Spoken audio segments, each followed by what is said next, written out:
Sarah Westwood of the Washington Examiner joins us when we are lucky. Good morning, Sarah. How are you? I'm great. Thanks for having me. You know, it is amazing. I'm in D.C. for a couple of days. I don't normally come back until April, and the cherry blossoms are out. This is really wild. What do you think? It's wild. It's supposed to be winter. I was kind of hoping to get snow at least once, but it's almost sundress season. Well, it's nevertheless, be careful because I get out of here because a snow blizzard could come through. Sarah, on the anniversary of first anniversary of the second invasion by Putin of Ukraine, what is support like for more weaponry in Congress on both sides of the aisle? I think it's still pretty high, despite the fact that you are sort of sensing some fatigue within the Republican Party. There are, though, some skeptics. J.D. Vance in the Senate is a big one. Some of the conservative Republicans in the House who did not want Kevin McCarthy to be Speaker initially have also sort of expressed some concerns about, the Biden administration not laying out any strategic endpoints for this conflict and there being so little oversight of the money so far and so little interest from the Biden administration in keeping track of what that money is buying. So, it's a small but growing group, I think, of Republicans who are skeptical of continuing aid at the levels we've been doing. Now, within the GOP caucus, you have the two Mikes in a Jim, Mike Gallagher, Michael Waltz, and Jim Banks. And they are the public facing hawks. This is Mike Rogers of the Republicans. Do they have an open debate inside the caucus? Do they know, they're defending, supporting Ukraine and pushing back against the Chinese and building the Navy. Is the debate open or is it guerrilla tactics between the two camps? Because I think the non interventionists, maybe even quasi isolationists, are a small number of Republicans. It is a small number, but I think you have a lot of different opinions along the spectrum of, let's cut off aid altogether, not one more penny, which Oh, what is going on with the internets today? Sarah just dropped. And I mean, it went black. If you're watching on the Salem News Channel, that's the first time we've ever gone to black on her side of the screen. So I'm watching my return, obviously, from my studio, and she just went south. So the Russians must not like what she was about to say. I'm sure, well, maybe we'll reconnect. I don't know. We don't have a lot of time. Sarah is always on top of stuff, and I really wanted to hear that. Jim Banks, by the way, is going to be the next senator from Indiana.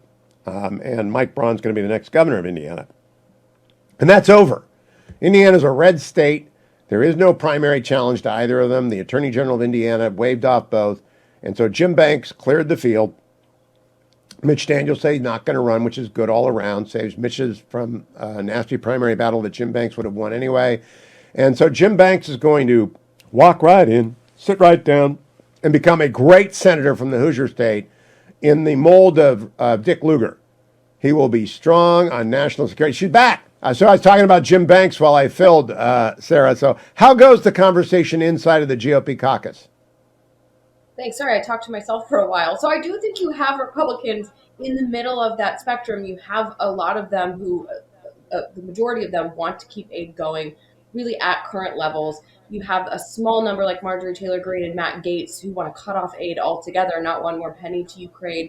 But then you have a lot of Republicans in the middle who question the amounts that we've been sending, the speed at which the money has been dispersed to Ukraine, and whether some of this money shouldn't be attached to strings or at least requirements for more oversight. And I do think that that group in the middle is growing. So maybe there will be some marginal changes to the levels of aid if Republicans had their way. But, I think that the people who want to cut off the aid altogether, their numbers are small. What matters most is what the Speaker McCarthy thinks. Now, I hear from Republicans and conservatives and even independents and many Democrats across the spectrum on Ukraine. I had a couple of naysayers earlier this morning and a week of naysayers because I want to be heard and I want them to be heard. But what does Speaker Kevin McCarthy think about aid to Ukraine? So interestingly, he sort of laid his cards on the table before the speaker race, before even the midterm elections, and said, there will be no more free blank checks for Ukraine. So he sort of sympathized with this group in the middle who do want to see more oversight and potentially more restrictions. We have been putting aid to Ukraine at a sort of historic clip. I mean, this past year, Ukraine has received more aid than Afghanistan did annually at the peak of the war. So this is a sort of an unprecedented speed at which Ukraine has been given money to potentially slow that down or to look at, can we prioritize the areas where we're helping Ukraine? Do we need to prop up their agriculture sector, for example, their housing sector? Just re-examining where all that money is going and whether every penny of it is necessary. That's sort of what Kevin McCarthy has laid out, and I do think you're seeing that start to become a more popular opinion within the conference. That's the Governor DeSantis approach, right? No more blank check. The blank check, the opponents of blank check aid are in the middle between hawks like me and the withdrawal folks, right?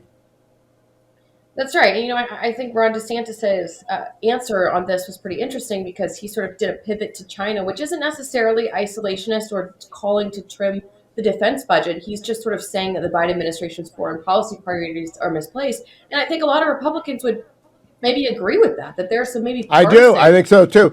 Sarah, in fact, I linked Mark Thiessen's column in the Washington Post to the note of your appearance on Twitter, which strikes that note exactly. Good to see you, Sarah. Enjoy the weather in D.C.